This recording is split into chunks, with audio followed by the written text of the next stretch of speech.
ನಮಸ್ಕಾರ. ಶ್ರೀಮದ್ ಭಾಗವತ ನವಮ ಸ್ಕಂದ. ರಾಜನ ಅಭೀಷ್ಟದಂತೆ ಶುಕರು ವೈವಸ್ವತ ಮನುವಿನ ಮಕ್ಕಳಾದ ಇಕ್ಷ್ವಾಕು ಮೊದಲಾದ ರಾಜರ ಕಥೆಗಳನ್ನು ಹೇಳುವ ಮೊದಲು ಅವರ ವಂಶಾವಳಿಗಳನ್ನು ಹೇಳಿದರು. ಶ್ರೀಹರಿಯು ಸೃಷ್ಟಿಯ ಕಾಲ ಬಂದಾಗ 24 ತತ್ವಗಳನ್ನು ಅದರಿಂದ ಬ್ರಹ್ಮಾಂಡವನ್ನು ಸೃಷ್ಟಿಸಿ ಅದರೊಳಗಿನ ಗರ್ಭೋದಕದಲ್ಲಿ ಮಲಗಿದನು. ಅವನ ನಾಭಿಯಿಂದ ಬಂದ ಸುವರ್ಣ ಕಮಲದಿಂದ ಬ್ರಹ್ಮದೇವರು ಜನಿಸಿದರು. ಬ್ರಹ್ಮನಿಂದ ಮರೀಚಿ, ಮರೀಚಿಯಿಂದ ಕಶ್ಯಪರು, ಕಶ್ಯಪರಿಗೆ ಅದಿತಿಯಲ್ಲಿ, ಸೂರ್ಯನಿಗೆ ಸಂಜ್ಞಾದೇವಿಯಲ್ಲಿ, ಶ್ರಾದ್ದದೇವನೆಂಬ ವೈವಸ್ವತ ಮನು, ಅವನಿಗೆ ಶ್ರದ್ಧಾದೇವಿಯಲ್ಲಿ ಇಕ್ಷ್ವಾಕು ಮೊದಲಾದ 10 ಮಂದಿ ಮಕ್ಕಳು ಹುಟ್ಟಿದರು.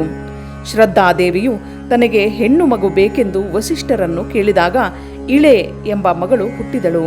ಆದರೆ ರಾಜನ ಅಪೇಕ್ಷೆಯಂತೆ ತಮ್ಮ ತಪಃಶಕ್ತಿಯಿಂದ ಆ ಮಗುವನ್ನು ಸುದ್ಯುಮ್ನನೆಂಬ ಗಂಡಾಗಿ ಮಾಡಿದರು. ಒಮ್ಮೆ ಸುಕುಮಾರ ಎಂಬ ವನಕ್ಕೆ ಅವನು ಬಂದಾಗ ಪಾರ್ವತಿ ಪರಮೇಶ್ವರರ ಶಾಪದಂತೆ ಸುದ್ಯುಮ್ನನು ಮತ್ತೆ ಪುನಃ ಹೆಣ್ಣಾದನು. 1ನೇ ಅಧ್ಯಾಯ ಮುಗಿಯಿತು. ಶಿವ ಪಾರ್ವತಿಯರು ಆ ವನಕ್ಕೆ ಬರುವವರು ಹೆಣ್ಣಾಗಲೆಂದು ಕೊಟ್ಟಿದ್ದ ಶಾಪವನ್ನು ವಿವರಿಸಿದರು. ಒಮ್ಮೆ ಇಳೆಯನ್ನು ನೋಡಿ ಬುಧನು ಮೋಹಿಸಿ ಅವಳಲ್ಲಿ ಪುರೂರವಸ್ಸೆಂಬ ಮಗನನ್ನು ಪಡೆದನು. ಶಿವನ ಆದೇಶದಿಂದ ಸುದ್ಯುಮ್ನನು 1 ತಿಂಗಳು ಪುರುಷನಾಗಿಯೂ ಮತ್ತೊಂದು ತಿಂಗಳು ಸ್ತ್ರೀಯಾಗಿರುವಂತೆ ಅನುಗ್ರಹಿಸಿದರು. ಸುದ್ಯುಮ್ನನಿಗೆ ಉತ್ಕಲ, ಗಯ ಮತ್ತು ವಿಮಲ ಎಂಬ 3 ಪುತ್ರರಾದರು. ಅವನು ಮುದುಕನಾದಾಗ ಪುರೂರವಸ್ಸಿಗೆ ಪಟ್ಟಗಟ್ಟಿ ಕಾಡಿಗೆ ಹೋದನು. 2ನೇ ಅಧ್ಯಾಯ ಮುಗಿಯಿತು. ಸುದ್ಯುಮ್ನನು ಕಾಡಿಗೆ ಹೋದ ಮೇಲೆ ವೈವಸ್ವತ ಮನುವು ಪುತ್ರಾಪೇಕ್ಷೆಯಿಂದ ಯಮುನಾ ತೀರದಲ್ಲಿ ಶ್ರೀಹರಿಯನ್ನು ಧ್ಯಾನಿಸುತ್ತಾ 1 ವರ್ಷ ತಪಸ್ಸು ಮಾಡಿದನು. ಪರಮಾತ್ಮನ ಅನುಗ್ರಹದಿಂದ ಇಕ್ಷ್ವಾಕು ಮೊದಲಾದ 10 ಮಂದಿ ಪುತ್ರರನ್ನು ಪಡೆದನು. ಅವರಲ್ಲಿ 8ನೆಯ ಪುತ್ರನಾದ ಪೃಷದ್ರನು ವಸಿಷ್ಠರ ಆಜ್ಞಾ ಪ್ರಕಾರ ವನದಲ್ಲಿ ಗೋವುಗಳನ್ನು ರಕ್ಷಿಸುತ್ತಾ ರಾತ್ರಿ ಕಾಲದಲ್ಲಿ ಖಡ್ಗಪಾಣಿಯಾಗಿ ವೀರಾಸನವೆಂಬ ವ್ರತ ಮಾಡುತ್ತಿದ್ದನು. ಒಂದು ರಾತ್ರಿ ಬರುತ್ತಿದ್ದಾಗ ನುಗ್ಗಿದ ಹುಲಿಗೆ ಹೆದರಿ ಹಸುಗಳು ಕೂಗಲಾರಂಭಿಸಿದವು. ಹುಲಿ ಎಂಬ ಭಾವನೆಯಿಂದ ಅಕಸ್ಮಾತ್ತಾಗಿ ಪೃಷದ್ರನು ಹಸುವಿನ ತಲೆಯನ್ನು ಕತ್ತರಿಸಿದನು. ಬೆಳಗಾದ ಮೇಲೆ ಸತ್ತಿದ್ದು ಹಸು ಎಂದು ತಿಳಿದ ರಾಜನು ಪಾಪದ ಭಯದಿಂದ ಹೆದರಿದನು. ವಸಿಷ್ಠರ ಶಾಪದಿಂದ ಶೂದ್ರನಾದ ಪೃಷದ್ರನು ಪರಮಾತ್ಮನನ್ನು ಧ್ಯಾನಿಸುತ್ತಾ ಕೊನೆಗೆ ಪರಬ್ರಹ್ಮನನ್ನು ಹೊಂದಿದನು. 3ನೇ ಅಧ್ಯಾಯ ಮುಗಿಯಿತು. ಶರ್ಯಾತಿಯ ಚರಿತ್ರೆ. ಶರ್ಯಾತಿ ರಾಜನು ಒಮ್ಮೆ ತನ್ನ ಮಗಳಾದ ಸುಕನ್ಯೆ ಮತ್ತು ಸೈನಿಕರೊಡನೆ ಚ್ಯವನ ಋಷಿಯ ಆಶ್ರಮಕ್ಕೆ ಬಂದನು. ಸುಕನ್ಯೆಯು ತನ್ನ ಸಖಿಯರೊಡನೆ ವನದಲ್ಲಿ ತಿರುಗುತ್ತಾ ಬಂದು ಅಲ್ಲಿನ ಒಂದು ಹುತ್ತದಲ್ಲಿ ಕಾಣಿಸಿದ ಹೊಳೆಯುತ್ತಿರುವ ಕಣ್ಣುಗಳೆರಡನ್ನು ಮುಳ್ಳಿನಿಂದ ಚುಚ್ಚಿಬಿಟ್ಟಳು. ಕೂಡಲೇ ಸೈನಿಕರೆಲ್ಲರಿಗೂ ಮಲಮೂತ್ರಗಳು ನಿಂತು ಹೋದಾಗ ಮಗಳು ಮಾಡಿದ ತಪ್ಪು ತಿಳಿಯಿತು. ರಾಜನು ಋಷಿಗಳೆಲ್ಲರೂ ಪ್ರಾರ್ಥಿಸಿ ಅವರ ಆದೇಶದಂತೆ ಮಗಳನ್ನು ಆ ವೃದ್ಧ ಋಷಿಗೆ ಕೊಟ್ಟು ವಿವಾಹ ಮಾಡಿದನು. ನಂತರ ಊರಿಗೆ ಹಿಂದಿರುಗಿದನು. ಪತಿಯು ವೃದ್ಧನೆಂದು ತಿಳಿದರೂ ಸುಕನ್ಯೆಯು ಭಕ್ತಿಯಿಂದ ಪತಿ ಸೇವೆ ಮಾಡುತ್ತಿದ್ದಳು. ಒಮ್ಮೆ ಅಶ್ವಿನಿ ದೇವತೆಗಳು ಬಂದಾಗ ತಮಗೆ ತಾರುಣ್ಯವನ್ನು ಅನುಗ್ರಹಿಸಬೇಕೆಂದು ಚ್ಯವನರು ಅವರಿಗೆ ಕೇಳಿಕೊಂಡರು. ಆಗ ಅವರ ಆದೇಶದಂತೆ ಋಷಿಗಳು ದೇವತೆಗಳ ಸಹಿತ ಸಿದ್ಧ ಪುರುಷರು ನಿರ್ಮಿಸಿದ ಸರೋವರದಲ್ಲಿ ಮುಳುಗೆದ್ದರು. 3 ಜನರು ಸಮಾನ ರೂಪವುಳ್ಳವರಾಗಿ ಕಾಣಿಸಿಕೊಂಡಾಗ ದೇವತೆಗಳನ್ನೇ ಪ್ರಾರ್ಥಿಸಿದಳು. ಅವಳ ಪಾತಿವ್ರತ್ಯಕ್ಕೆ ಮೆಚ್ಚಿದ ಅಶ್ವಿನಿಗಳು ಯೌವನದ ಪತಿಯನ್ನು ತೋರಿಸಿ ಮಾಯವಾದರು. ಒಮ್ಮೆ ಶರ್ಯಾತಿಯು ಮಗಳನ್ನು ತಾನು ಮಾಡುವ ಯಾಗಕ್ಕೆಂದು ಕರೆಯಲು ಬಂದಾಗ ದಿವ್ಯ ಪುರುಷನ ಪಕ್ಕದಲ್ಲಿ ಮಗಳಿರುವುದನ್ನು ನೋಡಿ ಕೋಪಿಸಿಕೊಂಡನು. ಮಗಳಿಂದ ನಿಜ ಸಮಾಚಾರ ತಿಳಿದು ಸಂತೋಷಪಟ್ಟನು. ರಾಜನ 2ನೆಯ ಮಗ ಅನರ್ತನಿಗೆ ರೇವತ್ ನೆಂಬ ಮಗನಲ್ಲಿ ರೇವತಿ ಎಂಬ ಮಗಳು. ಬ್ರಹ್ಮನ ಸೂಚನೆಯಂತೆ ರೇವತಿಯನ್ನು ದ್ವಾರಕೆಯಾಳುತ್ತಿದ್ದ ಬಲರಾಮನಿಗೆ ಮದುವೆ ಮಾಡಿಕೊಟ್ಟು ತಾನು ಬದರಿಗೆ ತಪಸ್ಸಿಗೆ ಹೋದನು. 4ನೆಯ ಅಧ್ಯಾಯ ಮುಗಿಯಿತು. ವೈವಸ್ವತ ಮನುವಿನ ಪುತ್ರನಾದ ನಾಭಾಗನು ಬ್ರಹ್ಮಚಾರಿ ಎಂದು ತಿಳಿದು ಅವನ ಸಹೋದರರು ರಾಜ್ಯದಲ್ಲಿ ಭಾಗ ಕೊಡಲಿಲ್ಲ. ತಂದೆಯು ತಿಳಿಸಿದಂತೆ ಅಂಗೀರಸನು ಮಾಡುತ್ತಿದ್ದ ಯಾಗದಲ್ಲಿ 2 ಸೂಕ್ತಗಳನ್ನು ಹೇಳಿದನು. ಆಗ ಅವರು ಯಾಗದಲ್ಲಿ ಉಳಿದ ಧನವೆಲ್ಲವನ್ನೂ ನಾಭಾಗನಿಗೆ ಕೊಟ್ಟು ಸ್ವರ್ಗಕ್ಕೆ ಹೊರಟು ಹೋದರು. ನಾಭಾಗನು ಧನವನ್ನು ಸ್ವೀಕರಿಸುತ್ತಿದ್ದಾಗ ಅದು ತನ್ನದೆಂದು ಒಬ್ಬ ಪುರುಷನು ಹೇಳಿದನು. ತಂದೆಯು ಆದೇಶಿಸಿದಂತೆ ರುದ್ರದೇವರ ಬಳಿ ಬಂದು ಆ ಹಣವೆಲ್ಲ ಅವನದ್ದೇ ಎಂದನು. ಆದರೆ ಮತ್ತೆ ಆ ಧನವನ್ನೆಲ್ಲ ನಾಭಾಗನಿಗೆ ಹಿಂದಿರುಗಿಸಿ ರುದ್ರದೇವರು ಕಣ್ಮರೆಯಾದನು. 5ನೆಯ ಅಧ್ಯಾಯ ಮುಗಿಯಿತು. ಅಂಬರೀಷನ ಚರಿತ್ರೆ. ನಾಭಾಗನಿಗೆ ದೊಡ್ಡ ಹರಿಭಕ್ತನಾದ ಅಂಬರೀಷನೆಂಬ ಮಗನಿದ್ದನು. ಅವನು ಎಲ್ಲ ರಾಜವೈಭವಗಳನ್ನು ಹೊಂದಿದ್ದರೂ ವ್ರತ ನೇಮಾದಿಗಳ್ಯಾವುವನ್ನು ಬಿಡದೆ ತಪ್ಪದೆ ಮಹಾಭಕ್ತಿಯಿಂದ ಆಚರಿಸುತ್ತಿದ್ದನು. ಅವನ ಭಕ್ತಿಗೆ ಮೆಚ್ಚಿ ಶ್ರೀಹರಿಯು ಅವನ ರಕ್ಷಣೆಗಾಗಿ ಸುದರ್ಶನ ಚಕ್ರವನ್ನೇ ಅನುಗ್ರಹಿಸಿದ್ದನು. ಒಮ್ಮೆ ಕಾರ್ತಿಕ ಶುದ್ಧ ಏಕಾದಶಿ ಉಪವಾಸ ಮಾಡಿ ದ್ವಾದಶಿಯೆಂದು ಯಮುನೆಯಲ್ಲಿ ಸ್ನಾನ ಮಾಡಿ ಪೂಜೆ ದಾನ ಧರ್ಮಗಳನ್ನು ಮಾಡಿ ಬ್ರಾಹ್ಮಣರಿಗೆಲ್ಲ ಭೋಜನ ಮಾಡಿಸಿ ತಾನು ಪಾರಣೆ ಮಾಡಲು ಸಿದ್ಧನಾದನು. ಅದೇ ಸಮಯಕ್ಕೆ ಅಲ್ಲಿಗೆ ಬಂದ ದೂರ್ವಾಸ ಋಷಿಗಳನ್ನು ಊಟ ಮಾಡಬೇಕೆಂದು ಕೇಳಿಕೊಂಡನು. ಅವರು ಒಪ್ಪಿ ಸ್ನಾನ ನಿತ್ಯ ಕರ್ಮಗಳನ್ನು ಮುಗಿಸಿಕೊಂಡು ಬರಲು ಯಮುನಾ ನದಿಗೆ ಹೋದರು. ಋಷಿಗಳು ನದಿಯಲ್ಲಿ ಮುಳುಗೆದ್ದು ಪರಮಾತ್ಮನನ್ನು ಧ್ಯಾನಿಸುತ್ತಾ ಕುಳಿತು ಬಿಟ್ಟರು. ದ್ವಾದಶಿ ತಿಥಿಯು ಕೇವಲ ಅರ್ಧ ಮುಹೂರ್ತ ಮಾತ್ರ ಉಳಿದಿತ್ತು. ಶ್ರೀಹರಿಗೆ ಪ್ರಿಯವಾದ ದ್ವಾದಶಿ ತಿಥಿಯಲ್ಲಿಯೇ ಪಾರಣೆ ಮಾಡದಿದ್ದರೆ ವ್ರತ ಭಂಗವಾಗುತ್ತದೆ. ಬ್ರಾಹ್ಮಣರನ್ನು ಬಿಟ್ಟು ಊಟ ಮಾಡುವುದು ಧರ್ಮಶಾಸ್ತ್ರಕ್ಕೆ ವಿರುದ್ಧ. ಹಾಗಾಗಿ ರಾಜನು ಜಲಪಾನ ಮಾಡಿ ಋಷಿಗಳನ್ನು ಕಾಯುತ್ತಾ ಕುಳಿತನು. ಅಷ್ಟರಲ್ಲಿ ಬಂದ ದೂರ್ವಾಸರು ವಿಷಯ ತಿಳಿದು ತಮ್ಮ ಜಟೆಯನ್ನು ಕಿತ್ತು ಒಂದು ಭೂತವನ್ನು ಸೃಷ್ಟಿಸಿ ರಾಜನನ್ನು ಸಂಹರಿಸುವಂತೆ ತಿಳಿಸಿದರು. ಆದರೆ ರಾಜನು ಹೆದರದೆ ಶ್ರೀಹರಿಯನ್ನು ಧ್ಯಾನಿಸುತ್ತಾ ನಿಂತರು. ರಾಜನ ರಕ್ಷಣೆಗೆಂದು ಪರಮಾತ್ಮನು ಕಳುಹಿಸಿದ ಸುದರ್ಶನ ಚಕ್ರವು ಋಷಿಯು ಹೋದ ಕಡೆಯಲ್ಲೆಲ್ಲ ಅವರನ್ನು ಬೆನ್ನಟ್ಟಿ ಬರುತ್ತಿತ್ತು. ಬ್ರಹ್ಮದೇವರು ಮತ್ತು ಶ್ರೀಹರಿಯು ಅವರನ್ನು ರಕ್ಷಿಸಲಾಗಲಿಲ್ಲವಾದಾಗ ಶ್ರೀಹರಿಯ ಬಳಿಗೆ ಬಂದರು. ಆಗ ಪರಮಾತ್ಮನು ತಮ್ಮ ಭಕ್ತನಾದ ಅಂಬರೀಷನನ್ನೇ ಕ್ಷಮೆ ಕೇಳಲು ತಿಳಿಸಿದನು. ಋಷಿಗಳು ರಾಜನ ಬಳಿ ಶರಣಾದಾಗ ರಾಜನು ಚಕ್ರವನ್ನು ಪ್ರಾರ್ಥಿಸಲಾಗಿ ಚಕ್ರವು ಋಷಿಗಳನ್ನು ಕಾಪಾಡಿತು. ನಂತರ ರಾಜನು ದೂರ್ವಾಸರಿಗೆ ಭೋಜನ ಮಾಡಿಸಿ ತೃಪ್ತಿಗೊಳಿಸಿದನು. ಋಷಿಗಳು ರಾಜನಿಗೆ ಆಶೀರ್ವದಿಸಿ ಹೊರಟು ಹೋದರು. 6ನೆಯ ಅಧ್ಯಾಯ ಮುಗಿಯಿತು. ಹಿಂದೆ ಮಾಂಧಾತೃವಿನ ವಂಶದಲ್ಲಿ ಸತ್ಯವ್ರತನೆಂಬವನು ಜನಿಸಿದನು. ಅವನೇ ತ್ರಿಶಂಕು. ವಸಿಷ್ಠರಿಂದ ಚಂಡಾಲನಾಗೆಂದು ಶಾಪವನ್ನು ಹೊಂದಿ ವಿಶ್ವಾಮಿತ್ರರ ಪ್ರಭಾವದಿಂದ ಸಶರೀರನಾಗಿ ಸ್ವರ್ಗಕ್ಕೆ ಹೋದನು. ದೇವತೆಗಳು ಅವನನ್ನು ಅಲ್ಲಿಂದ ತಳ್ಳಿದಾಗ ತಲೆ ಕೆಳಗಾಗಿ ಬೀಳುತ್ತಾ ವಿಶ್ವಾಮಿತ್ರರನ್ನು ಮೊರೆ ಇಡಲು ತಮ್ಮ ತಪಃಪ್ರಭಾವದಿಂದ ಸ್ವರ್ಗವೊಂದನ್ನು ಕಲ್ಪಿಸಿದರು. ಅದಕ್ಕೆ ಅವನನ್ನೇ ಇಂದ್ರನನ್ನಾಗಿ ಮಾಡಿ ಕೆಳಗೆ ಬೀಳದಂತೆ ನಿಲ್ಲಿಸಿದರು. ಈ ತ್ರಿಶಂಕುವಿನ ಮಗನೇ ಹರಿಶ್ಚಂದ್ರ. ಹರಿಶ್ಚಂದ್ರ ರಾಜನ ಮಗ ರೋಹಿತಾಶ್ವ. ತನಗೆ ಮಗನಾದರೆ ಅವನನ್ನು ಪಶು ಮಾಡಿ ಯಜ್ಞ ಮಾಡುವುದಾಗಿ ರಾಜನು ಹಿಂದೆ ಹರಿಸಿಕೊಂಡಿದ್ದನು.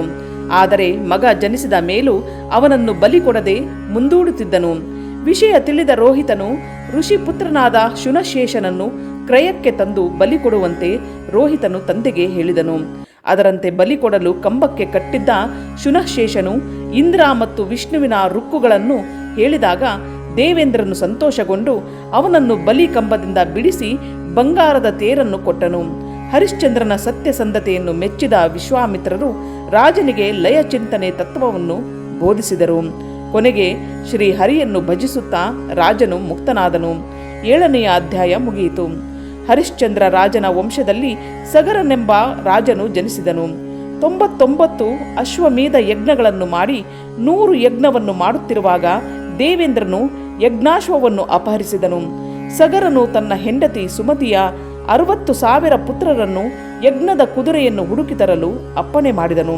ಕುದುರೆಯನ್ನು ಹುಡುಕುತ್ತಾ ಬಂದ ಅವರು ತಪಸ್ಸು ಮಾಡುತ್ತಿದ್ದ ಕಪಿಲ ದೇವರ ಆಶ್ರಮದಲ್ಲಿ ಯಜ್ಞದ ಕುದುರೆಯನ್ನು ಕಂಡರು.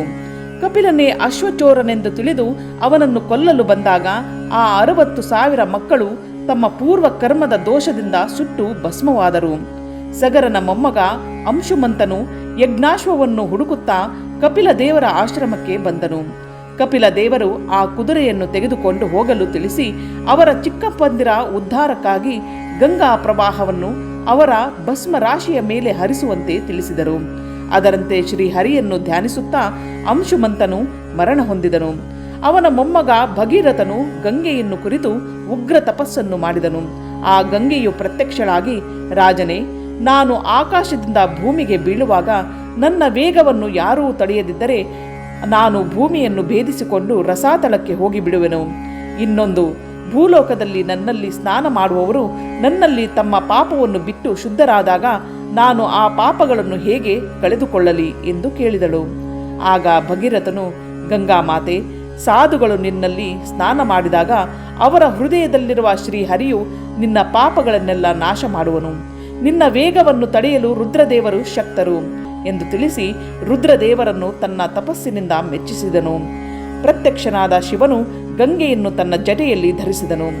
ನಂತರ ಆ ಭಗೀರಥನು ಹೊರಟಾಗ ಗಂಗೆಯು ಅವನ ಹಿಂದೆಯೇ ಹರಿದು ಬಂದು ಆ ಭಸ್ಮ ರಾಶಿಯ ಮೇಲೆ ಹರಿದಳು. ಆಗ ಸಗರ ಪುತ್ರರು ಸ್ವರ್ಗವನ್ನು ಹೊಂದಿದರು. ಭಗೀರಥನ ವಂಶದಲ್ಲೇ ದಶರಥನು ಜನಿಸಿದನು. ಅವನ ಮಕ್ಕಳು ರಾಮ, ಲಕ್ಷ್ಮಣ, ಭರತ, ಶತ್ರುಘ್ನ.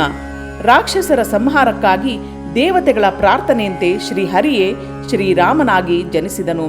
ಆಗ ಶುಕಾಚಾರ್ಯರು ಪರೀಕ್ಷಿತ್ ರಾಜನಿಗೆ ಅವನು ಶ್ರೀರಾಮಚರಿತ್ರೆಯನ್ನು ಅನೇಕ ಬಾರಿ ಕೇಳಿರುವನಾದ್ದರಿಂದ ಈಗ ಅದು ಅಪ್ರಸ್ತುತವೆಂದು ತಿಳಿಸಿದರು.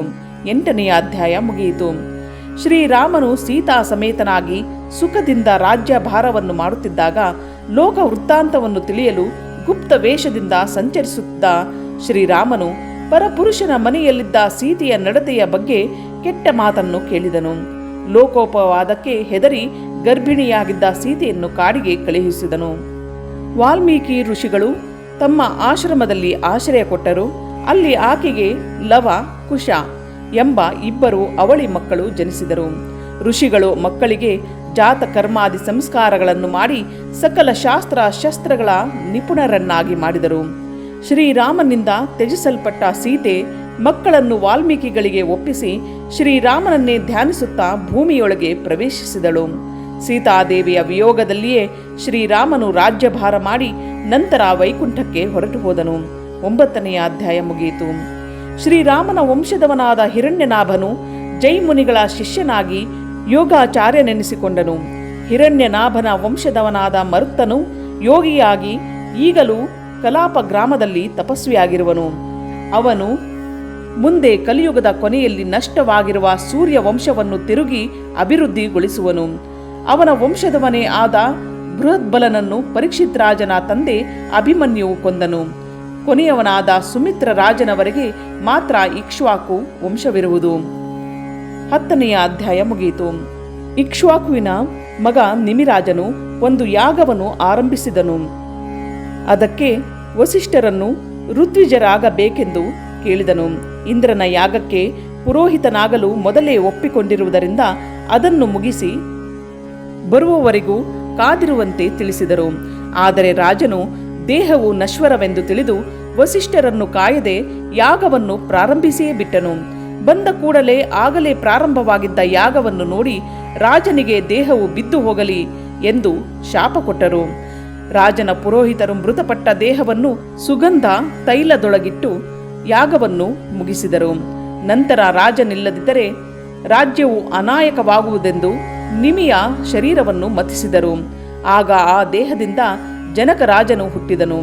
ಇವನಿಗೆ ವಿದೇಹ, ಮಿಥಿಲ ಎಂಬ ಹೆಸರುಗಳೂ ಇವೆ. ಜನಕನ ವಂಶದವನಾದ ಸೀರಧ್ವಜನು ಯಾಗ ಮಾಡಬೇಕೆಂದು ಭೂಮಿಯನ್ನು ಶೋಧಿಸುವಾಗ ನೇಗಿಲ ತುದಿಗೆ ಸಿಕ್ಕಿ ಕಾಣಿಸಿಕೊಂಡವಳೇ ಸೀತಾ. ನಿಮಿಯ ವಂಶದವರೆಲ್ಲರೂ ಶ್ರೀಹರಿಯನ್ನು ಭಜಿಸುತ್ತಾ ಮೋಕ್ಷವನ್ನು ಹೊಂದಿದರು. 11ನೆಯ ಅಧ್ಯಾಯ ಮುಗಿಯಿತು. ಸೂರ್ಯ ವಂಶದ ವಿವರಣೆಯ ನಂತರ ಶುಕಾಚಾರ್ಯರು ಪರೀಕ್ಷಿತ್ ರಾಜನಿಗೆ ಚಂದ್ರ ವಂಶವನ್ನು ತಿಳಿಸಿದರು. ಶ್ರೀನಾರಾಯಣನ ನಾಭಿ ಕಮಲದಿಂದ ಹುಟ್ಟಿದ ಬ್ರಹ್ಮದೇವರಿಗೆ ಅತ್ರಿ ಋಷಿಗಳು ಮಗನಾದರು. ಅವರ ಮಗನೇ ಚಂದ್ರ. ಚಂದ್ರ ಮತ್ತು ತಾರಾದೇವಿಯ ಮಗನೇ ಬುಧನು. ಬುಧನಿಂದ ಭೂಮಿಯಲ್ಲಿ ಪುರರವಸ್ಸು ಹುಟ್ಟಿದನು. ಪುರರವಸ್ಸು ಮತ್ತು ಭೂಲೋಕದಲ್ಲಿ ಜನಿಸಿದ ಶಾಪಗ್ರಸ್ತೆ ಊರ್ವಶಿಯರಲ್ಲಿ ಅನುರಾಗ ಮೂಡಿ ಬಹಳ ವರ್ಷಕಾಲ ಸುಖದಿಂದಿದ್ದರು. ತನ್ನ ಶಾಪದ ಸಮಯವು ಮುಗಿದ ನಂತರ ಊರ್ವಶಿಯು ಹೊರಟು ಹೋದಳು. ಕೃತಯುಗದಲ್ಲಿ ಮೂಲ ವೇದವು ಒಂದೇ ಇದ್ದಿತು. ಶ್ರೀನಾರಾಯಣನೊಬ್ಬನೇ ದೇವತೆ ಎಂದು ಪೂಜ್ಯನು. ಬ್ರಾಹ್ಮಣಾದಿಗಳೆಲ್ಲರೂ ಪರಮಾತ್ಮನ ಧ್ಯಾನದಲ್ಲಿಯೇ ಆಸಕ್ತರಾಗಿದ್ದರು. ಪುರೋರವಸ್ಸು ಊರ್ವಶಿ ಲೋಕವನ್ನು ಸೇರಿ ನಂತರ ಹರಿಯನ್ನು ಭಜಿಸಿ ಮುಕ್ತನಾದನು. 12ನೇ ಅಧ್ಯಾಯ ಮುಗಿಯಿತು. ಪುರೂರವಸ್ಸಿನ ವಂಶದಲ್ಲಿ ಗಾದಿ ಎಂಬುವನು ಜನಿಸಿದನು. ಈ ಗಾದಿಯ ಮಗಳೇ ಸತ್ಯವತಿ. ಸತ್ಯವತಿಯನ್ನು ರುಚೀಕರೆಂಬ ಋಷಿಯು ವಿವಾಹವಾದರು. ಇವರ ಮಗನೇ ಜಮದಗ್ನಿ. ಮುಂದೆ ಸತ್ಯವತಿಯು ಮಹಾಪುಣ್ಯದಾಯಕವಾದ ಕೌಶಿಕಿ ಎಂಬ ನದಿಯಾದಳು. ಜಮದಗ್ನಿ ಋಷಿಯು ರೇಣುಕಾ ಎಂಬ ರಾಜನ ಪುತ್ರಿಯನ್ನು ವಿವಾಹವಾದನು. ಇವರ ಕಿರಿಯ ಮಗನೇ ಪರಶುರಾಮ. ಇವನು ಶ್ರೀ ಪರಮಾತ್ಮನ ಅಂಶದವನು. ಹೈಹಯ ವಂಶವನ್ನು ನಾಶಪಡಿಸಿ 21 ಬಾರಿ ಭೂಪ್ರದಕ್ಷಿಣೆ ಮಾಡಿ ಕ್ಷತ್ರಿಯ ವಂಶವನ್ನು ನಾಶಪಡಿಸಿದನು. ಅದಕ್ಕೆ ಕಾರಣವೇನೆಂದರೆ ಹೈಹಯ ದೇಶದ ರಾಜನಾದ ಕಾರ್ತವೀರ್ಯಾರ್ಜುನನು ಶ್ರೀಹರಿಯ ಅನುಗ್ರಹದಿಂದ ಅಪರಿಮಿತ ಶಕ್ತಿಯನ್ನು ಗಳಿಸಿದ್ದನು. ಒಂದು ಸಂದರ್ಭದಲ್ಲಿ ಇವನು ರಾವಣನ್ನೇ ಸೋಲಿಸಿದ್ದನು. ಒಮ್ಮೆ ಹೈಹಯ ರಾಜನು ಜಮದಗ್ನಿಗಳ ಆಶ್ರಮಕ್ಕೆ ತನ್ನ ಸೈನ್ಯ ಸಮೇತನಾಗಿ ಬಂದನು. ಋಷಿಗಳು ತಮ್ಮಲ್ಲಿದ್ದ ಕಾಮಧೇನುವಿನ ಸಹಾಯದಿಂದ ರಾಜ ಹಾಗೂ ಅವನ ಸೈನಿಕರಿಗೆಲ್ಲ ಸುಗ್ರಾಸ ಔತಣ ಮಾಡಿಸಿದನು. ಆಗ ಚಕ್ರವರ್ತಿಗೆ ಕಾಮಧೇನುವಿನ ಮೇಲೆ ಕಣ್ಣು ಬಿದ್ದು ಋಷಿಗಳನ್ನು ಅದನ್ನು ತನಗೆ ಕೊಡಬೇಕೆಂದು ಕೇಳಿದನು. ಋಷಿಯು ಒಪ್ಪದಿದ್ದಾಗ ಬಲವಂತವಾಗಿ ಕಾಮಧೇನುವನ್ನು ಅಪಹರಿಸಿದನು. ಹಿಂದಿರುಗಿ ಬಂದ ಪರಶುರಾಮನಿಗೆ ವಿಷಯ ತಿಳಿದು ಪರಶುವನ್ನು ಹಿಡಿದು ಕಾರ್ತವೀರ್ಯಾರ್ಜುನನ್ನು ಕೊಂದು ಹಾಕಿದನು. ಕಾಮಧೇನುವನ್ನು ತಂದು ತಂದೆಗೆ ಒಪ್ಪಿಸಿದನು ಹಾಗೂ ತಾನು ಮಾಡಿದ ಶತ್ರು ನಿಗ್ರಹವನ್ನು ತಿಳಿಸಿದನು. ಆಗ ಜಮದಗ್ನಿಗಳು ಮಗನಿಗೆ, ಮಹಾಹರಿಭಕ್ತನಾದ ರಾಜನನ್ನು ಕೊಂದು ಬ್ರಹ್ಮ ಹತ್ಯೆಗಿಂತ ಅಧಿಕ ಪಾಪ ಗಳಿಸಿರುವ ಕಾರಣ ತೀರ್ಥಯಾತ್ರೆ ಮಾಡುತ್ತಾ ಪರಮಾತ್ಮನನ್ನು ಭಜಿಸಿ ಪಾಪವನ್ನು ಕಳೆದುಕೊಳ್ಳುವಂತೆ ತಿಳಿಸಿದರು. 13ನೇ ಅಧ್ಯಾಯ ಮುಗಿಯಿತು. ಪರಶುರಾಮರು ತಮ್ಮ ಪಾಪವನ್ನು ಕಳೆದುಕೊಳ್ಳಲು 1 ವರ್ಷ ತೀರ್ಥಯಾತ್ರೆ ಮಾಡಿ ಬಂದರು. ಒಮ್ಮೆ ರೇಣುಕಾದೇವಿಯು ನೀರನ್ನು ತರಲು ಗಂಗಾ ನದಿಗೆ ಹೋದಾಗ ಅಲ್ಲಿ ಅಪ್ಸರ ಸ್ತ್ರೀಯರೊಡನೆ ಜಲಕ್ರೀಡೆಯಾಡುತ್ತಿದ್ದ ಚಿತ್ರರಥನೆಂಬ ಗಂಧರ್ವನನ್ನು ನೋಡಿದಳು. ಆಗ ಆಕೆಯ ಮನಸ್ಸು ಚಂಚಲವಾಗಿ ಹೋಮ ಜಲವನ್ನು ತರಲು ತಡವಾಯಿತು. ಹೆದರುತ್ತಾ ಬಂದು ಗಂಡನ ಎದುರಿಗೆ ನಿಂತಳು. ಆಕೆಯ ಮಾನಸ ವ್ಯಭಿಚಾರವನ್ನು ತಿಳಿದ ಜಮದಗ್ನಿಯು ಆಕೆಯನ್ನು ಕೊಲ್ಲಲು ತನ್ನ ಮಕ್ಕಳಿಗೆ ಅಪ್ಪಣೆ ಮಾಡಿದನು. ಮಕ್ಕಳು ಇದು ಪಾಪ ಕಾರ್ಯವೆಂದು ತಿಳಿದು ತಂದೆಯ ಆಜ್ಞೆಯನ್ನು ಒಪ್ಪಲಿಲ್ಲ. ಆಗ ಋಷಿಯು ಕೋಪಗೊಂಡು ಪರಶುರಾಮರಿಗೆ ತನ್ನ ತಾಯಿಯನ್ನು ಹಾಗೂ ಅಣ್ಣಂದಿರನ್ನು ಕೊಲ್ಲುವಂತೆ ಹೇಳಿದರು. ಪರಶುರಾಮರು ತಂದೆಯ ಪ್ರೀತಿಯನ್ನು ಗಳಿಸಿ ಎಲ್ಲರನ್ನೂ ಬದುಕಿಸಿಕೊಳ್ಳಬೇಕೆಂದು ಯೋಚಿಸಿ ತಂದೆಯ ಆಜ್ಞೆಯನ್ನು ನೆರವೇರಿಸಿದರು. ತಂದೆಯು ಸಂತುಷ್ಟರಾಗಿ ವರವನ್ನು ಕೇಳೆಂದಾಗ ತಾಯಿ ಹಾಗೂ ಸಹೋದರರು ಬದುಕಬೇಕು ಮತ್ತು ಅವರಿಗೆ ತಾನು ಕೊಂದೆನೆಂಬ ಸ್ಮರಣೆ ಬರಬಾರದೆಂಬ ವರವನ್ನು ಕೇಳಿದರು. ತಂದೆಯು ತಥಾಸ್ತು ಎಂದನು. ಎಲ್ಲರೂ ಬದುಕಿದರು. ಕಾರ್ತವೀರ್ಯನ ಮಕ್ಕಳು ಸೇಡು ತೀರಿಸಿಕೊಳ್ಳಲು ಜಮದಗ್ನಿಯ ಮಕ್ಕಳು ಇಲ್ಲದ ಸಮಯದಲ್ಲಿ ಧ್ಯಾನದಲ್ಲಿದ್ದ ಋಷಿಗಳನ್ನು ಕೊಂದು ಅವನ ತಲೆಯನ್ನು ಒಯ್ದರು. ರೇಣುಕೆಯು ರಾಮ ರಾಮ ಎಂದು ಗಟ್ಟಿಯಾಗಿ ಕೂಗಲು ಪರಶುರಾಮರು ಓಡೋಡಿ ಬಂದರು. ತಂದೆಯ ದೇಹವನ್ನು ರಕ್ಷಿಸುವಂತೆ ತನ್ನ ಸಹೋದರರಿಗೆ ತಿಳಿಸಿದನು. ತಕ್ಷಣ ಪರಶುವನ್ನು ಹಿಡಿದು ದುಷ್ಟ ಕ್ಷತ್ರಿಯರನ್ನೆಲ್ಲ ನಾಶಪಡಿಸಬೇಕೆಂದು ಹೊರಟನು. 21 ಬಾರಿ ಭೂಪ್ರದಕ್ಷಿಣೆ ಮಾಡಿ ಹೈಹಯರ ಸಹಿತ ದುಷ್ಟ ಕ್ಷತ್ರಿಯರನ್ನೆಲ್ಲ ಸಂಹರಿಸಿ ಭೂಭಾರ ಇಳಿಸಿದನು. ತನ್ನ ಪಾಪದ ಪ್ರಾಯಶ್ಚಿತ್ತಕ್ಕಾಗಿ ತೀರ್ಥಕ್ಷೇತ್ರಗಳನ್ನು ಸಂದರ್ಶಿಸಿ ತಂದೆಯ ತಲೆಯ ಸಹಿತ ಆಶ್ರಮಕ್ಕೆ ಬಂದನು. ಪರಶುರಾಮನು ತಂದೆಯ ಶಿರಸ್ಸನ್ನು ಮುಂಡಕ್ಕೆ ಸೇರಿಸಿ ಕ್ರಿಯಾ ಕರ್ಮಾದಿಗಳನ್ನು ಮಾಡಿದನು. ಜಮದಗ್ನಿಯು ಈಗಲೂ ಸಪ್ತರ್ಷಿ ಮಂಡಲದಲ್ಲಿ 7ನೇಯವನಾಗಿ ಪ್ರಕಾಶಿಸುತ್ತಿರುವನು. ನಂತರ ಪರಶುರಾಮನು ಶಾಂತ ಮೂರ್ತಿಯಾಗಿ ಮಹೇಂದ್ರ ಪರ್ವತದಲ್ಲಿ ನೆಲೆಸಿದನು. ಪುರೂರವಸ್ಸಿನ ಮಗ ಆಯುವಿನ ಮಗನೇ ನಹುಷ. 14ನೆಯ ಅಧ್ಯಾಯ ಮುಗಿಯಿತು. ನಹುಷನು ಕಾರಣಾಂತರದಿಂದ ಇಂದ್ರ ಪದವಿಯನ್ನು ಹೊಂದಿ ಶಚಿಯನ್ನು ಬಯಸಿ ಅಗಸ್ತ್ಯಾದಿಗಳಿಂದ ಶಾಪ ಹೊಂದಿ ಅಜಗರನಾದನು. ಆಯುವಿನ ಇನ್ನೊಬ್ಬ ಪುತ್ರ ಯಯಾತಿಯು ದೇವಯಾನಿ ಹಾಗೂ ಶರ್ಮಿಷ್ಠೆಯರನ್ನು ಮದುವೆಯಾಗಿ ಧರ್ಮದಿಂದ ರಾಜ್ಯ ಪರಿಪಾಲನೆ ಮಾಡುತ್ತಿದ್ದನು. ಒಮ್ಮೆ ವೃಷಪರ್ವರಾಜನ ಮಗಳು ಶರ್ಮಿಷ್ಠೆಯು ತಮ್ಮ ಪುರೋಹಿತರ ಮಗಳು ದೇವಯಾನಿಯೊಡನೆ ಮತ್ತು ಸಖಿಯರೊಡನೆ ವಸ್ತ್ರಗಳನ್ನು ಕಳಚಿಟ್ಟು ಜಲಕ್ರೀಡೆಯಾಡುತ್ತಿದ್ದಳು. ಅದೇ ಸಮಯದಲ್ಲಿ ಗಗನದಲ್ಲಿ ಸಂಚರಿಸುತ್ತಿದ್ದ ಶಿವಪಾರ್ವತಿಯರನ್ನು ನೋಡಿ ನಾಚಿದ ಬಾಲಕಿಯರು ಸರೋವರದಿಂದ ಮೇಲೆ ಬಂದು ತಮ್ಮ ತಮ್ಮ ವಸ್ತ್ರಗಳನ್ನುಟ್ಟುಕೊಂಡರು. ಈ ಗಡಿಬಿಡಿಯಲ್ಲಿ ಶರ್ಮಿಷ್ಠೆಯು ದೇವಯಾನಿಯ ವಸ್ತ್ರಗಳನ್ನುಟ್ಟುಕೊಂಡಳು. ದೇವಯಾನಿಯು ಇದನ್ನು ನೋಡಿ ಕೋಪಗೊಂಡಳು. ಇಬ್ಬರಿಗೂ ಹೀನಾಮಾನವಾದ ವಾಗ್ವಾದ ನಡೆಯಿತು. ಕೊನೆಗೆ ಶರ್ಮಿಷ್ಠೆಯು ದೇವಯಾನಿಯನ್ನು ನಗ್ನಳನ್ನಾಗಿ ಮಾಡಿ ಬಾವಿಗೆ ತಳ್ಳಿ ಮನೆಗೆ ಹೋದಳು.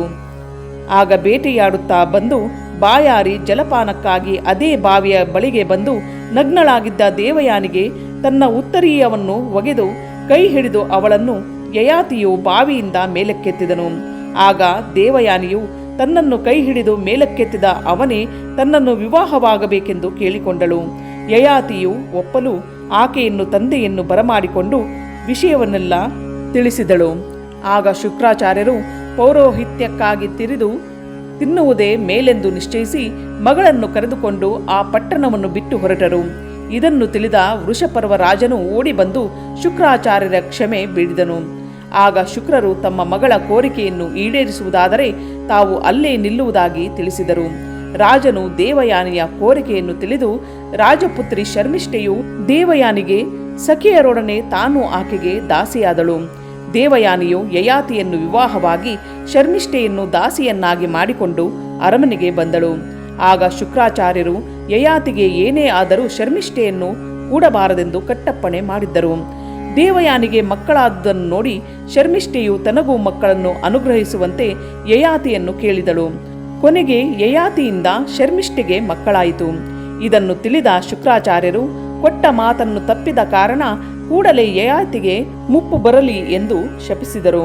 ಪುನಃ ಅವನ ಮುಪ್ಪನ್ನು ಯಾರಾದರೂ ತೆಗೆದುಕೊಂಡು ತನ್ನ ಯೌವನವನ್ನು ಕೊಡಬಹುದೆಂದು ತಿಳಿಸಿದರು.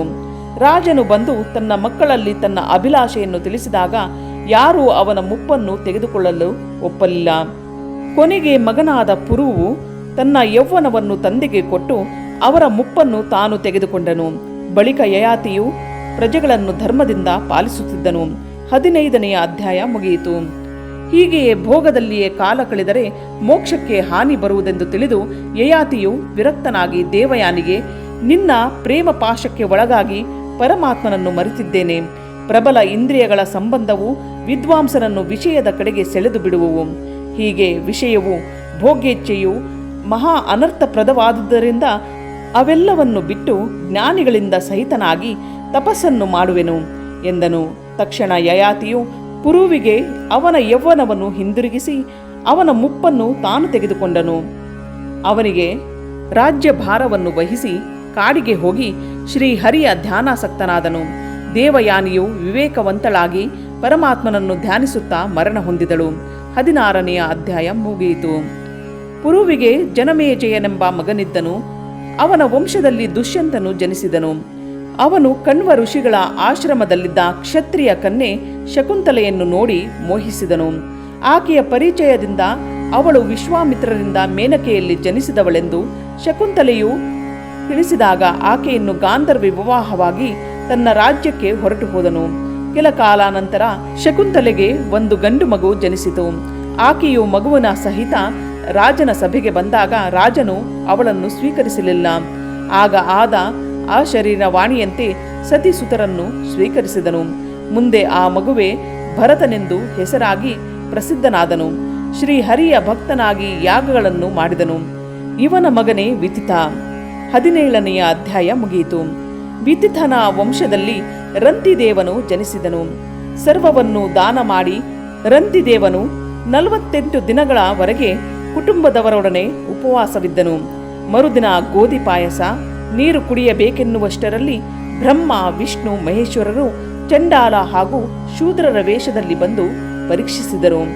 ಅವನು ಎಲ್ಲ ಗೋಧಿ ಪಾಯಸ ಮತ್ತು ನೀರನ್ನು ಅತಿಥಿಗಳಿಗೆ ಕೊಟ್ಟನು. ಹರಿಹರ ಬ್ರಹ್ಮರು ರಂತಿದೇವನಿಗೆ ಅವನ ಮನಸ್ಸು ಶ್ರೀಹರಿಯಲ್ಲಿಯೇ ನಿಲ್ಲುವಂತೆ ಆಶೀರ್ವದಿಸಿ ಹೊರಟು ಹೋದರು. ರಂತಿದೇವನ ವಂಶದವನಾದ ಹಸ್ತಿ ಎಂಬುವನು ಹಸ್ತಿನಾವತಿಯನ್ನು ನಿರ್ಮಾಣ ಮಾಡಿದನು. ನಂತರ ಈ ವಂಶದಲ್ಲಿಯೇ ಜನಿಸಿದ ಮುದ್ಗಲನೆಂಬುವನಿಗೆ ದಿವೋದಾಸ ಮತ್ತು ಅಹಲ್ಯೆ ಎಂಬ 2 ಮಕ್ಕಳು ಜನಿಸಿದರು. ಅಹಲ್ಯೆಯನ್ನು ಗೌತಮರು ವಿವಾಹವಾಗಿ ಶತಾನಂದರೆಂಬ ಮಗನನ್ನು ಪಡೆದರು. ಶತಾನಂದರ ವಂಶದವನಾದ ಶರದ್ವಾನನು ಒಮ್ಮೆ ಊರ್ವಶಿಯನ್ನು ಕಂಡಾಗ ಅವನ ವೀರ್ಯವು ಸ್ಖಲನವಾಗಿ ಒಂದು ಹುಲ್ಲಿನ ಪೊದೆಯಲ್ಲಿ ಬಿದ್ದಿತು. ಅದರಿಂದ ಒಂದು ಗಂಡು ಮತ್ತು ಒಂದು ಹೆಣ್ಣು ಮಗು ಜನಿಸಿತು. ಬೇಟೆಗಾಗಿ ಬಂದ ಶಂತನು ಚಕ್ರವರ್ತಿಯು ಕೃಪೆಯಿಂದ ಮಕ್ಕಳನ್ನು ಕರೆದು ತಂದರು. ಗಂಡು ಮಗುವಿಗೆ ಕೃಪನೆಂದು, ಹೆಣ್ಣು ಮಗುವಿಗೆ ಕೃಪೆ ಎಂದು ಹೆಸರಿಟ್ಟರು. ಕೃಪೆಯನ್ನು ದ್ರೋಣಾಚಾರ್ಯರು ಮದುವೆಯಾದರು. 18ನೆಯ ಅಧ್ಯಾಯ ಮುಗಿಯಿತು. ಮುದ್ಗಲನ ವಂಶದಲ್ಲಿ ದೃಪದನೆಂಬುವನು ಜನಿಸಿದನು. ದೃಪದನಿಗೆ ದ್ರೌಪದಿ ಮತ್ತು ದೃಷ್ಟದ್ಯುಮ್ನಾದಿ 5 ಪುತ್ರರು ಜನಿಸಿದರು. ಮುಂದೆ ಇವನ ವಂಶದಲ್ಲೇ ಕುರುರಾಜನು ಹುಟ್ಟಿದನು. ಕುರುರಾಜನ ವಂಶದಲ್ಲಿ ಚೇದಿರಾಜರು, ಮೀನಿನಲ್ಲಿ ಸತ್ಯವತಿ ಮತ್ತು ವಿರಾಜರಾಜ ಜನಿಸಿದರು. ಬೃಹದ್ರಥನಿಗೆ ಶರೀರದ 2 ಹೋಳಾಗಿ 1 ಮಗು ಹುಟ್ಟಿತು. ಹೊರಗೆ ಬಿಸಾಡಿದ್ದ ಇದನ್ನು ಜರಾ ಎಂಬ ರಾಕ್ಷಸಿಯು ಜೋಡಿಸಲಾಗಿ ಜರಾಸಂದನೆಂಬ ಮಗುವಾಯಿತು. ಮುಂದೆ ಶಂತನು ಎಂಬುವನು ರಾಜನಾದನು. ಶಂತನುವಿಗೆ ಗಂಗೆಯಲ್ಲಿ ಭೀಷ್ಮನು, ದಾಶಕನ್ಯೆ ಸತ್ಯವತೆಯಲ್ಲಿ ಚಿತ್ರಾಂಗದ ಮತ್ತು ವಿಚಿತ್ರ ವೀರ್ಯರೆಂಬ ಇಬ್ಬರು ಮಕ್ಕಳು ಜನಿಸಿದರು. ಚಿತ್ರಾಂಗದನನ್ನು ಒಬ್ಬ ಗಂಧರ್ವನು ಸಂಹರಿಸಿದನು. ಸತ್ಯವತಿಯು ಕನ್ಯೆಯಾಗಿದ್ದಾಗಲೇ ಪರಾಶರರಿಂದ ಶ್ರೀಹರಿಯು ವ್ಯಾಸರಾಗಿ ಅವತರಿಸಿದನು. ವ್ಯಾಸರಿಂದ ಶುಕರು ಜನಿಸಿದರು. ಈ ಭಾಗವತವನ್ನು ವ್ಯಾಸರು ಶುಕರಿಗೆ ಉಪದೇಶಿಸಿದರು. ವಿಚಿತ್ರ ವೀರ್ಯನು ಕ್ಷಯರೋಗದಿಂದ ಮೃತನಾದನು. ಭೀಷ್ಮನು ಸ್ವಯಂವರದಲ್ಲಿ ಕಾಶಿರಾಜನ ಪುತ್ರಿಯರಾದ ಅಂಬಿಕೆ ಮತ್ತು ಅಂಬಾಲಿಕೆಯರನ್ನು ಗೆದ್ದು ತಂದು ವಿಚಿತ್ರ ವೀರ್ಯನಿಗೆ ಮದುವೆ ಮಾಡಿದ್ದನು. ರಾಜ್ಯಕ್ಕೆ ರಾಜರೇ ಇಲ್ಲದಂತಾಗುವುದೆಂದು ತಿಳಿದು ಸತ್ಯವತಿಯ ಮಗನಾದ ವ್ಯಾಸರು ಅಂಬಿಕೆಯಲ್ಲಿ ಧೃತರಾಷ್ಟ್ರರನ್ನು, ಅಂಬಾಲಿಕೆಯಲ್ಲಿ ಪಾಂಡುರಾಜನನ್ನು, ಅಂಬಿಕೆಯ ದಾಸಿಯರಲ್ಲಿ ವಿದುರನನ್ನು ಸೃಷ್ಟಿಸಿದರು. ಧೃತರಾಷ್ಟ್ರನಿಗೆ ಗಾಂಧಾರಿಯಲ್ಲಿ ದುರ್ಯೋಧನಾದಿ 100 ಮಂದಿ ಗಂಡು ಮಕ್ಕಳು, ದುಶ್ಯಲೆ ಎಂಬ ಮಗಳು ಜನಿಸಿದರು. ಪಾಂಡುರಾಜನು ಶಾಪದ ಕಾರಣ ಪತ್ನಿಯರಲ್ಲಿ ಪುತ್ರರನ್ನು ಪಡೆಯುವುದು ಅಸಾಧ್ಯವಾಗಿತ್ತು.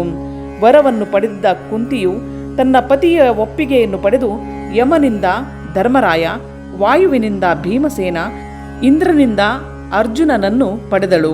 ಮಾದ್ರಿಯು ಅಶ್ವಿನಿ ದೇವತೆಗಳಿಂದ ನಕುಲ ಸಹದೇವರನ್ನು ಪಡೆದಳು. ಈ 5ವರಿಗೂ ದ್ರೌಪದಿಯು ಪತ್ನಿಯಾದಳು.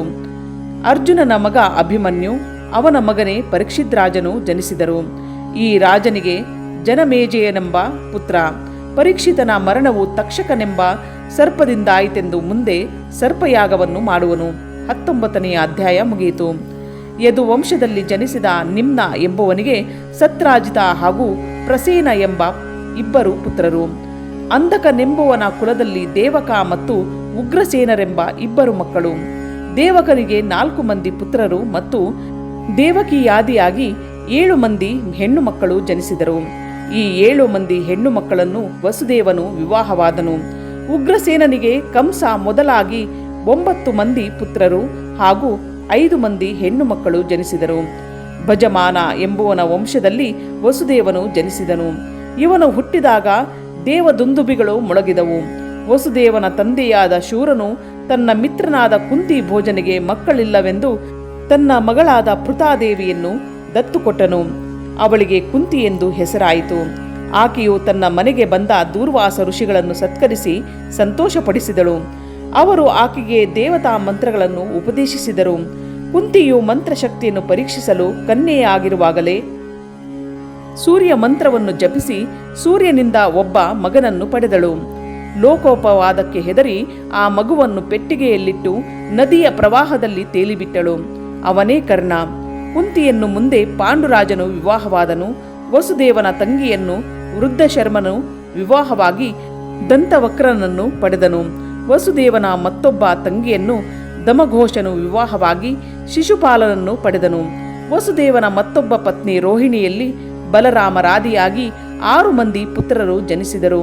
ಪ್ರಧಾನ ಪತ್ನಿ ದೇವಕಿಯಲ್ಲಿ 7 ಮಂದಿ ಪುತ್ರರಾದ ಮೇಲೆ 8ನೆಯ ಮಗನಾಗಿ ಶ್ರೀಹರಿಯು ಶ್ರೀಕೃಷ್ಣನಾಗಿ ಅವತರಿಸಿದನು. ಶ್ರೀಕೃಷ್ಣನ ಅವತಾರದಿಂದ ಭೂಮಿಗೆ ಭಾರವಾಗಿದ್ದ ರಾಕ್ಷಸರ ಸಂಹಾರವಾಯಿತು. 21ನೇ ಅಧ್ಯಾಯ ಮುಗಿಯಿತು. 9ಮ ಸ್ಕಂದಃ ಸಮಾಪ್ತಃ.